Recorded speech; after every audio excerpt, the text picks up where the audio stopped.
ओम नमः शिवाय। हर हर महादेव। जय महाकाल। आप सबको पता है सावन का बहुत ही पवित्र महीना चल रहा है। मेरे देवाधिदेव महादेव जी की कृपा सदैव भक्तों पर यूं ही बनी रहे। आपकी सारी मनोकामनाएं पूरी हो, यही मैं महादेव जी से प्रार्थना करता हूँ।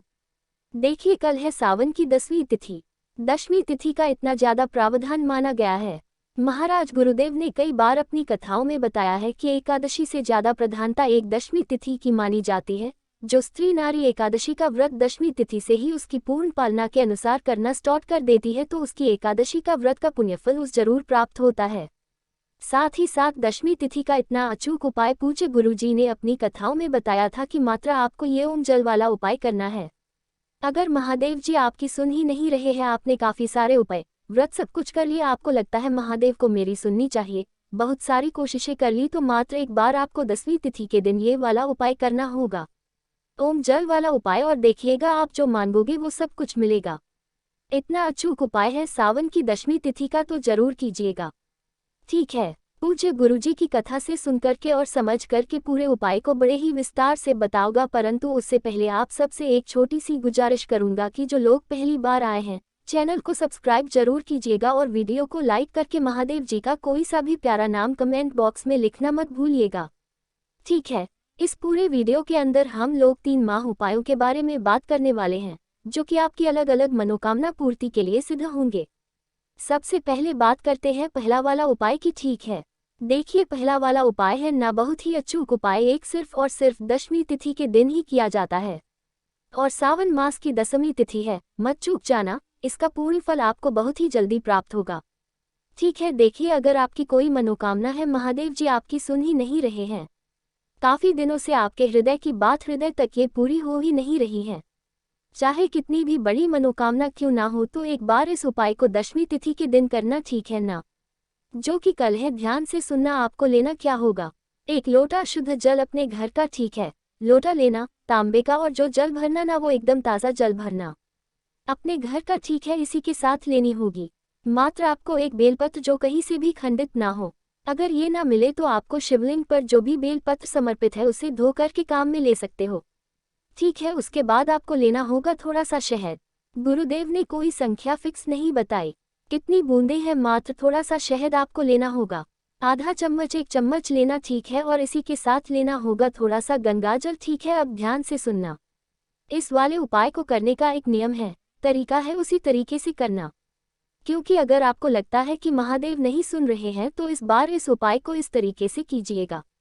ठीक है, देखिए, करना क्या है, जो आपने एक लोटा शुद्ध जल लिया है ना, इस एक लोटे शुद्ध जल के अंदर ही आपको डालना होगा थोड़ा सा शहद जो आपने लिया है, और साथ ही साथ इसमें मिलाना होगा गंगा जल। अपने थंबनेल में भी देखा था, केवल ये 3 चीजों से इस लोटे को भरना है।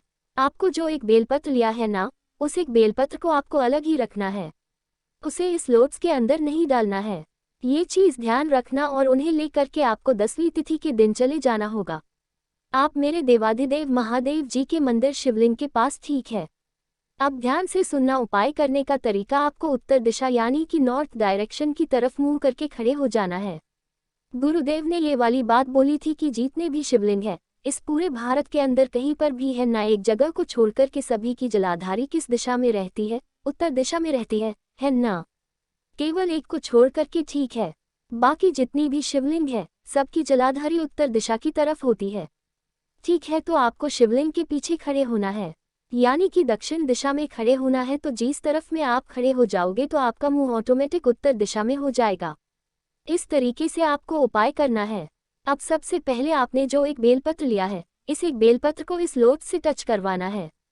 आपको क्या करवाना है, केवल टच करवाना है, और टच करवा देने के पश्चात इसे लेकर के मेरे देवाधिदेव महादेव जी की शिवलिंग पर समर्पित करना। किस तरीके से, बेलपत्र की डंडी होगी जलाधारी की तरफ है ना, बड़ी वाली पट्टी का मुख रहेगा आपकी तरफ, कुछ इस तरीके से।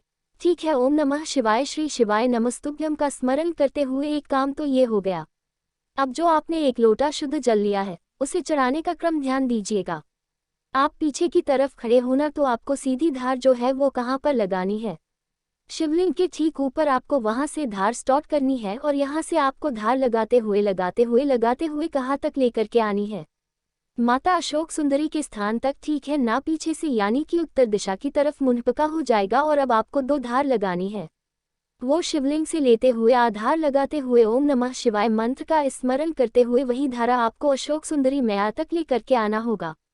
लगातार टूटे ना, ठीक है। जो भी व्यक्ति, स्त्री, नारी, पुरुष, बहन, बेटी इस उपाय को इस तरीके से कर लेती है दशमी तिथि के दिन, तो उसकी जो भी कामना होती है वो पूरी जरूर होती है। ये चीज ध्यान रखना। 2 मिनट यहाँ पर जब आप बैठोगे, बैठने के बाद ओम नमः शिवाय श्री शिवाय नमस्तुभ्यम का स्मरण करना, अपनी कामना बोलना और उसके बाद घर पर आ जाना। एक बार दशमी तिथि के दिन इस उपाय को करना, ज्यादा से ज्यादा 2 महीना गुरुदेव ने बताया था। आपकी कामना पूरी जरूर हो जाएगी। ये हो गया पहला उपाय। अब बात कर लेते हैं दूसरे वाले उपाय की तरफ। ये वाला जो उपाय है आपकी धन प्राप्ति के लिए, पहले भी मैं आपको बता चुका हूँ। इससे सुंदर उपाय 10वीं तिथि का हो ही नहीं सकता। सावन की 10वीं तिथि है। मेरे बाबा आपके घर को धन से भर देंगे। इतना अचूक उपाय, ठीक है, ध्यान से सुनना। 10वीं तिथि के दिन, और जो कि आखिरी मौका है, सावन की 10वीं तिथि है, चुप मत जाइएगा, ठीक है। आपको लेने होंगे शमी के पत्ते। भैया शमी के पत्ते कितने लेने हैं? तो गुरुदेव ने कोई संख्या फिक्स नहीं बताई। जीतने ले सको ना उतने ले लिया, ना जीतने ले सको उतने आपको शमी पत्र लेना है, जो मैंने गोला बनाया है। यह एक शमी पत्र है। आप इस तरीके से पत्ती मत तोड़ा करो, ये शमी पत्र नहीं होता। ये पूरा शमी पत्र एक समी पत्र कहलाता है, ठीक है। तो जितने समी पत्र है उतने ले लेना। उसके बाद 1 लोटा शुद्ध जल अपने घर का भरना, ठीक है। और साथ ही साथ ले लेना होगा थोड़ा सा शहद, ठीक है। थोड़ा सा लेना शहद। अब कितना लेना है अभी आपको पता चल जाएगा, अपने हिसाब से ले लेना, ठीक है। इन सब चीजों को लेकर के पहुंचना होगा मेरे देवादिदेव महादेव जी के मंदिर शिवलिंग के पास में। जब आप यहाँ पर पहुंच जाएंगे, वैसे ही उत्तर दिशा यानी कि नॉर्थ डायरेक्शन की तरफ मुंह करके खड़े हो जाना। सबसे पहले आपको 1 लोटा शुद्ध जल मेरे देवाधिदेव महादेव जी के ऊपर आपको समर्पित करना होगा। ओम नमः शिवाय श्री शिवाय नमस्ते स्मरण करते हुए 1 लोटा शुद्ध जल